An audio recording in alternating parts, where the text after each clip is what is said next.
Good evening, everyone. Welcome to the 2021 Epic Talk. Normally, we would do this in the theater, and you would all be invited to attend. But because of COVID, we haven't done that for the last 2 years. And so I find myself standing in front of 4 very bright lights, not being able to see anything. This will be the 15th Bishop Epic, and I've been involved in all of them, but only took over the mantle last year from Graham Robertson. And you can imagine last year's Epic was a baptism of fire. Epic was preceded by the Adventure Course, which ran for about 50 years before that in the Cederberg Mountains. 50 boys were chosen to hike for 3 nights with staff, and then for another 3 nights without staff. This hiking component still underpins the basis for Epic today, but now it includes all boys in grade 10, an outreach component, and many more fabulous outdoor experiences. Epic has been well researched, including consulting of many boys' schools around the world.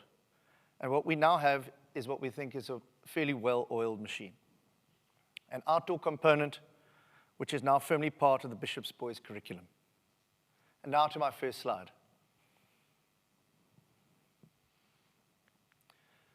The Epic takes place in the Cederberg Conservatory, which is about 3 hours from Cape Town. How does Epic work? Epic is a 16-day event, and there are 5 rotations, so 3 nights on each rotation.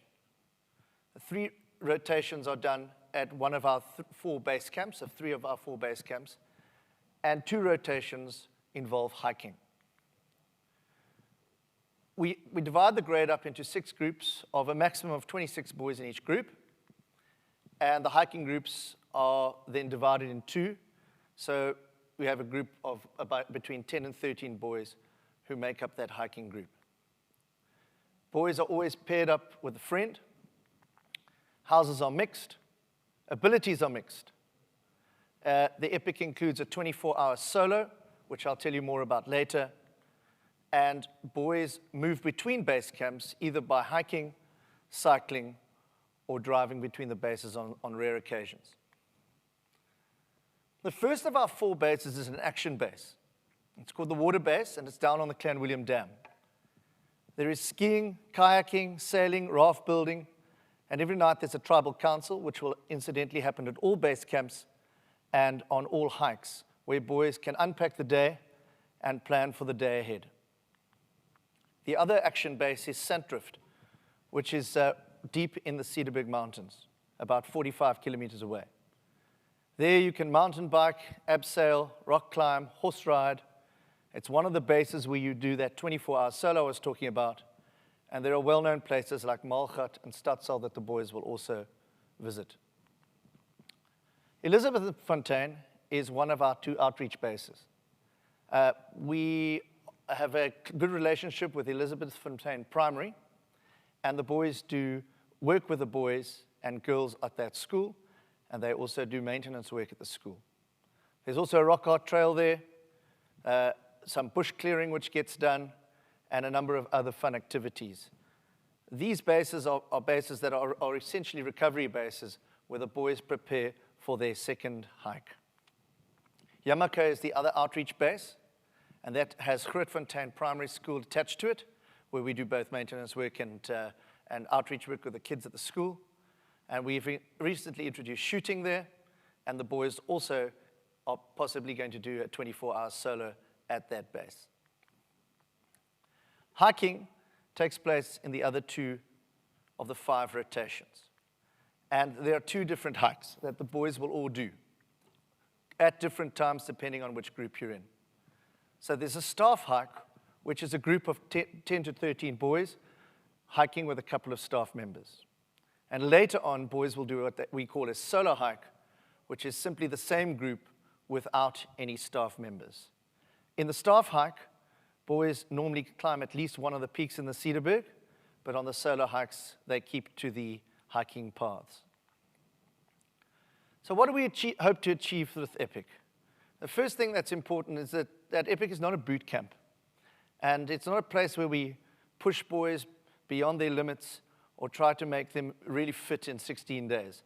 That's got nothing to do with what Epic is actually about.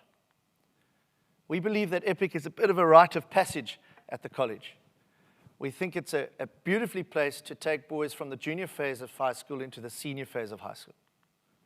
It starts with the blessing of the boots ceremony, which is a chapel service about 2 days before the boys go off into the mountains.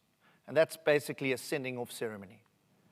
When the boys are on their 24-hour sojourn, which is essentially 24 hours alone in the bush on their own, early in the morning they receive a parent's letter, which you will write, and they have the opportunity for 24 hours to contemplate that letter.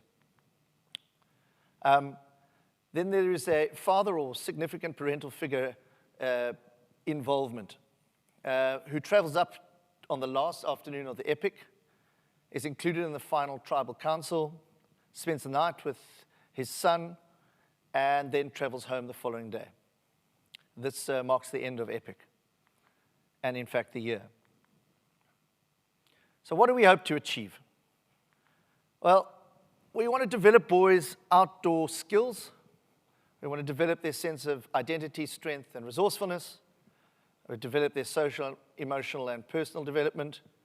I want to broaden their horizons a little, give them a little bit of opportunity to test their leadership skills, get them to contribute to a team, a community, and an environment, develop their organizational and practical intelligence, see how resilient they are and try to develop that, and get them to enjoy a wide range of outdoor experiences. In order for all this to happen, we have to prepare the boys. And we have quite a comprehensive system that takes them to the point where they launch themselves into the Cederberg.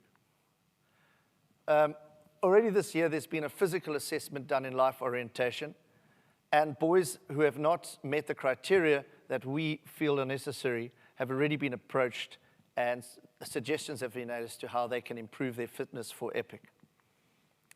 We do a beginner's cycling course because we are aware that more and more boys are not as good as they could be on bicycles. And so those boys that do struggle on bicycles or can't ride at all are able to go on a course for a couple of days and get their confidence up so that they are able to cycle with the rest of the boys when they cycle on Epic. Life orientation topics in the second half of the year include physical preparation, how to teach in the schools, conflict management, group dynamics, and so on. And then on Thursday afternoons in the second semester, every second week, I have a time with the boys where I introduce Epic to them and then do various talks about the various aspects of Epic. So there'll be talks by the Leopard Trust, a snake talk about food, boots, cycling component, and so on and so forth. So the boys are kept up to date about what it is that they have to prepare for Epic. And then right at the end of the third term, we do our first practice hike where we take all the boys up Devil's Peak. Chris DeBrain is a guy from High Tech who comes and normally speaks to the parents and then later to the boys. Because of COVID, we can't get him to speak to you, but he has written a letter which I've attached to my previous correspondence to you, and you will no doubt have seen that.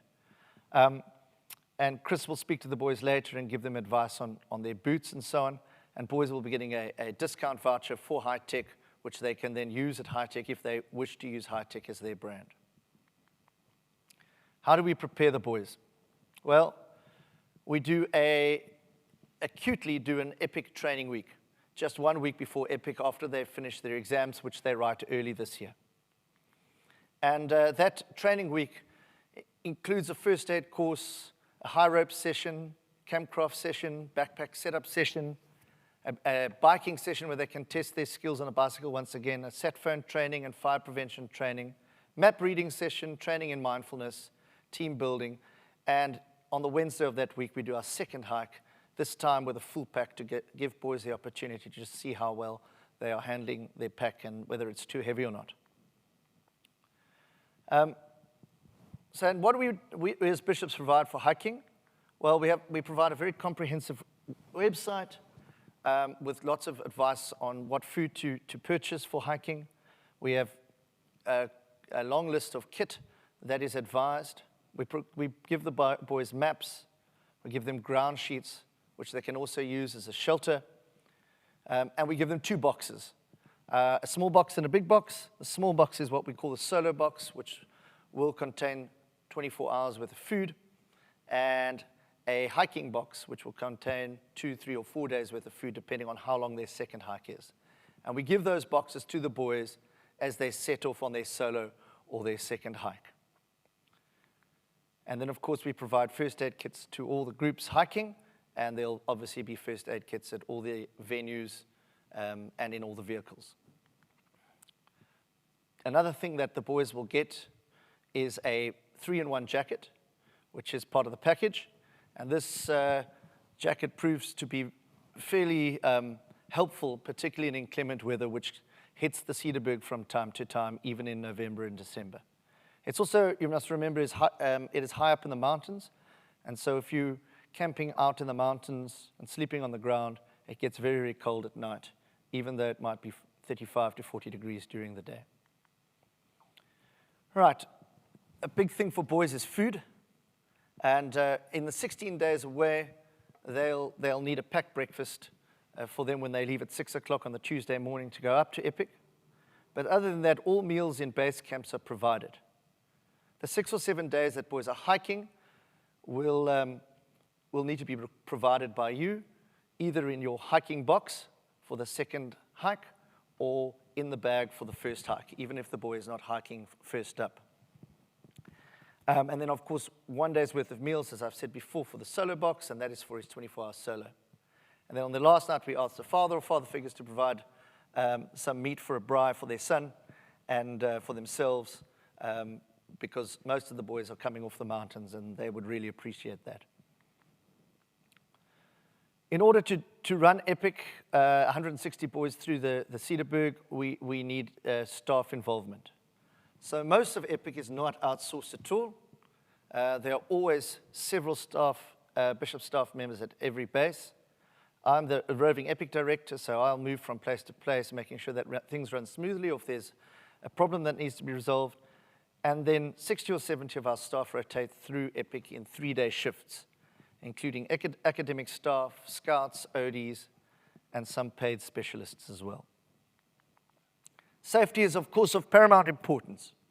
So what we've done is when boys hike in groups, they are provided with a satellite phone, from which they can contact me at any time and the wild medics. They're obviously provided with maps and first aid kits, as I've explained before. And our wild medics, which are a few paramedics that have worked with us for many years, they are based at Yamaka, one of our 4 bases, for the full duration of Epic. Dr. Jas Strauss, a GP in Clanwilliam, is on standby, knows the area very well, and there's also an excellent little hospital in Clanwilliam with which we have a very good relationship. COVID is obviously foremost on most people's minds. And to say up front, we've got an excellent track record in terms of COVID in 2020.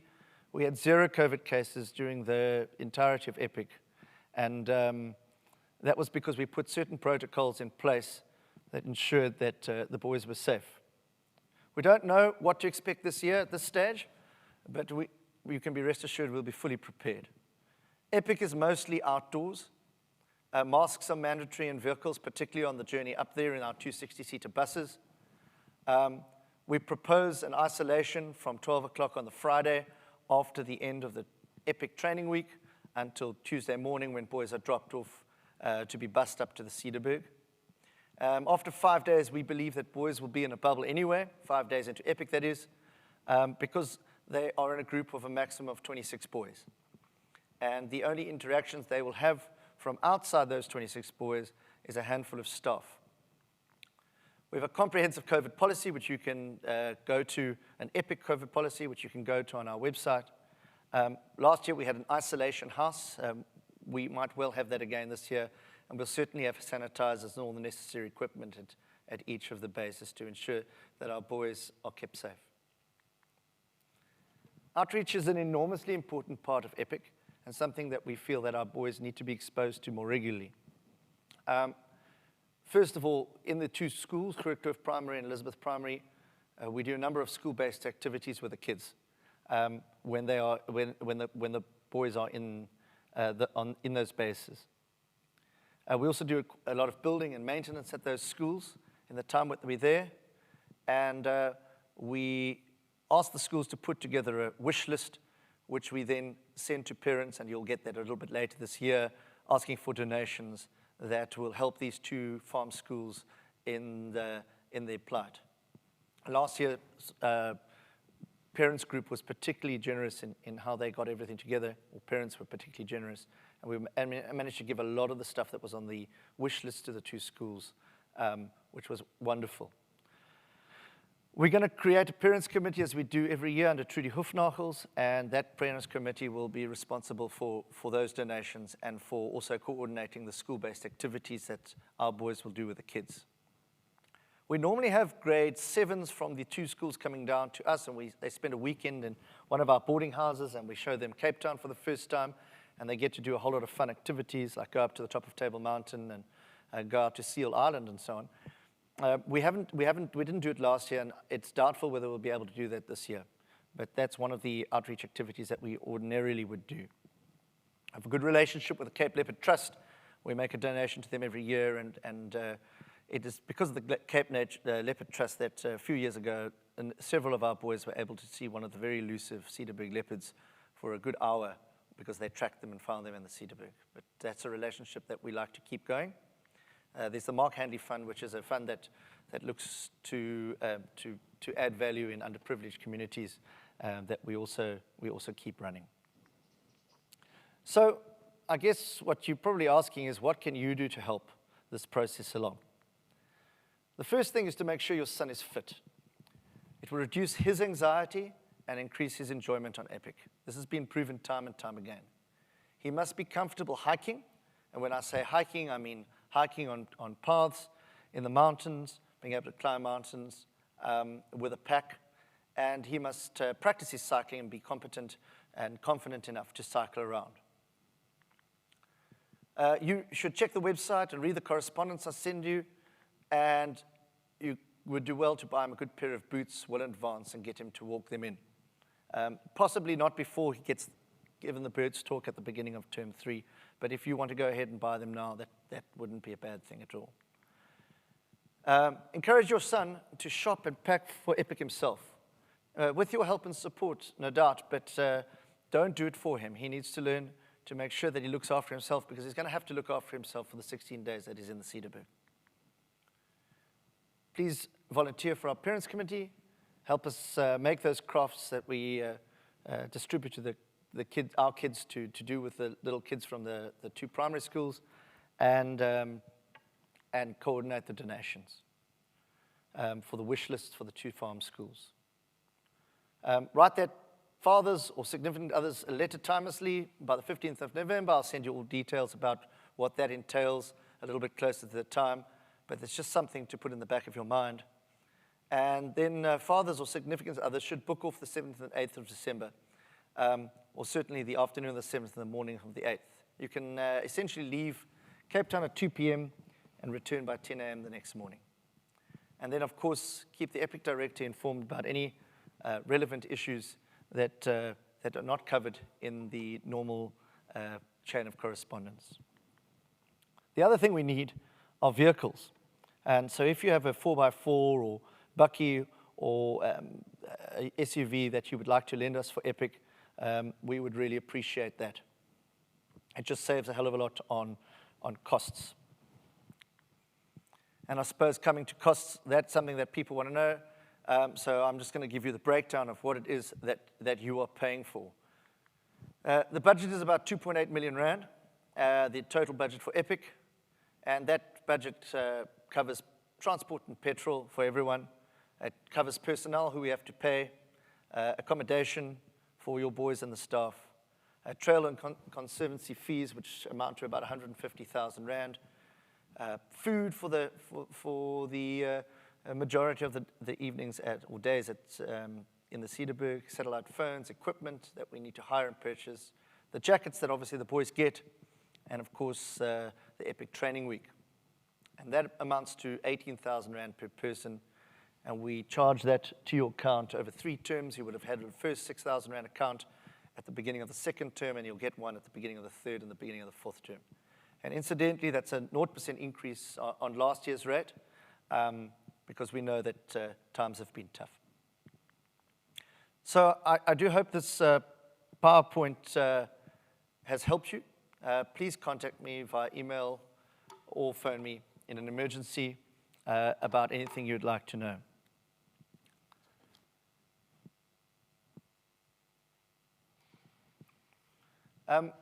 Just so you know, I will be linking this PowerPoint presentation to the website so you can see it for yourself if you would like to go through it in more detail. Another thing that I'd like you to do, please, is to understand that the consent forms that were sent out a little while ago is something that we have to do. So please, would you fill that in and get your son to return it to me, or you can email it to me as well. There's a questionnaire that will come out in the next few days about dietary requirements and allergies and medical aid details. And I would appreciate it if you'd fill that in properly to ensure that your son will be in the best care. If you feel that these forms are not adequate, please don't hesitate to drop me an email. I believe firmly that communication is key. So please ask or get your son to come and see me, and I'll hopefully allay any fears that he might have. I'd like to take the anxiety out of EPIC for the boys. We were largely successful in that last year, and I'd like to continue that trend this year so that it is a happy experience for him from beginning to end. I'm now going to go to my final slide.